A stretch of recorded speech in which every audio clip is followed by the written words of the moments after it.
Olá pessoal, tudo bem? Professor Tânio, Ciências. Hoje a gente vai estar falando sobre o módulo 5, né? Módulo 5 de vocês, que trata sobre estrelas, constelações e galáxias. Então eu vou começar com o tema do nono ano, né? Falando um pouquinho sobre as estrelas, as galáxias e as constelações, ok? Bom, vocês sabem que as estrelas, elas são corpos celestes que têm luz própria, né? Então, elas, na verdade, elas são esferas gigantes compostas de gases que produzem reações nucleares, mas graças à sua gravidade, podem se manter vivas, sem explodir, por trilhões de anos. Na nossa galáxia, a Via Láctea, existem mais de 1 bilhão de estrelas e o Sol é a principal delas. Como as estrelas nascem? As nebulosas, que são nuvens formadas de poeira e gás, né, elas se contraem e formam uma esfera. Então, ao se contrair, o gás, né, se concentra lentamente e aquece milhões de graus, num processo violento que pode levar milhões de anos. Então, desse modo, é formada uma protoestrela, ou seja, uma estrela primitiva, uma primeira, vamos chamar assim.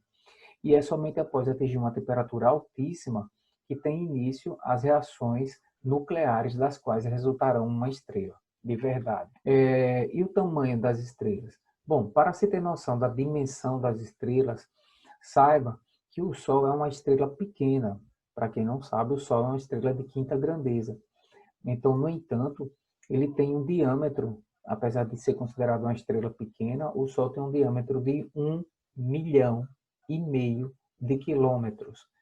É verdade, 1,5 milhão de quilômetros, o que equivale a aproximadamente 1 milhão de planetas Terra. Então, estrelas maiores do que o Sol existem?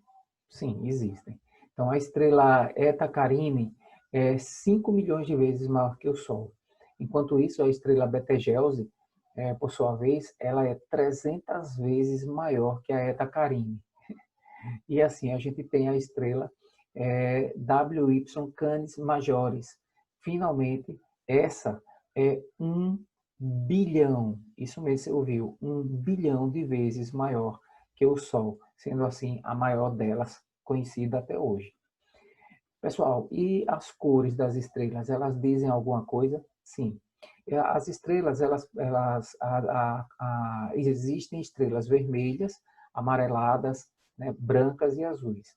As estrelas emitem luz de cores diferentes em decorrência da sua temperatura.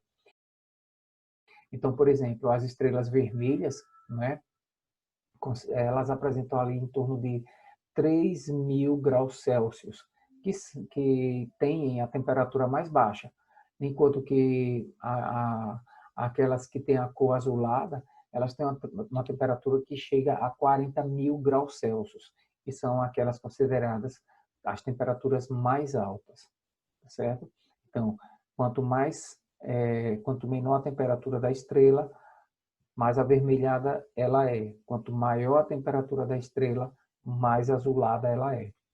E as constelações, professor? O que são constelações, né?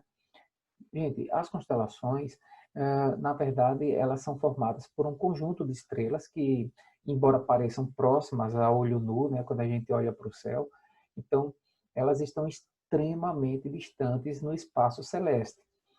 Dentre as principais constelações do universo vistas aqui da Terra, podemos destacar, por exemplo, o Cruzeiro do Sul, que é vista no hemisfério sul, e a Ursa Maior e Ursa Menor, que são vistas no hemisfério norte. Tá? As estrelas morrem, uma outra questão. Sim, as estrelas morrem. As estrelas morrem após gastar o seu combustível. Então, quanto maior a dimensão, mais combustível elas consomem. Primeiro, as estrelas gastam o hidrogênio, né? Que é um gás e que, quando isso acontece, as estrelas envelhecem. A seguir, já nessa fase mais velha, elas começam a gastar o hélio. O hélio é um outro tipo de gás que é resultado da fusão nuclear do hidrogênio com hidrogênio. Elas começam então a gastar o hélio. Isso faz com que elas cresçam muito, de modo que sua temperatura diminui, tornando-a uma vermelha. Assim, nesse estágio, as estrelas são maiores e são classificadas como gigantes vermelhas. E o Sol? Bom, o Sol, pessoal, ele gasta 600 toneladas de hidrogênio a cada segundo. É isso aí, 600 toneladas de hidrogênio a cada segundo. Então, de acordo com os astrônomos, isso indica que o período de vida do Sol terminará em cerca de 5 bilhões de anos para frente, né?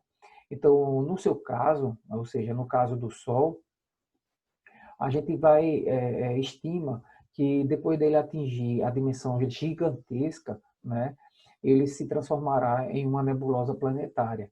O que dele sobrará será apenas uma anã branca, né? Ok?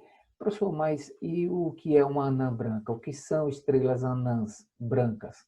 Bom, as estrelas ditas anãs brancas são estrelas que têm calor residual, porque já queimaram o seu gás hélio. Então, à medida que elas esfriam, elas vão se tornando mais difíceis de serem enxergadas a olho nu. Então, antes desse estágio, porém, elas já passaram por fases de estrela gigante vermelha. Tá? Vocês já ouviram falar em anãs marrons? Pois é, elas existem. Nem todas as nuvens interestelares formam estrelas, né? Então, quando elas não atingem uma certa dimensão, não se transformam em estrelas de modo que não crescem, né, naquele ciclo que a gente estudou agora há pouco, então elas são denominadas de anãs marrons. Por quê?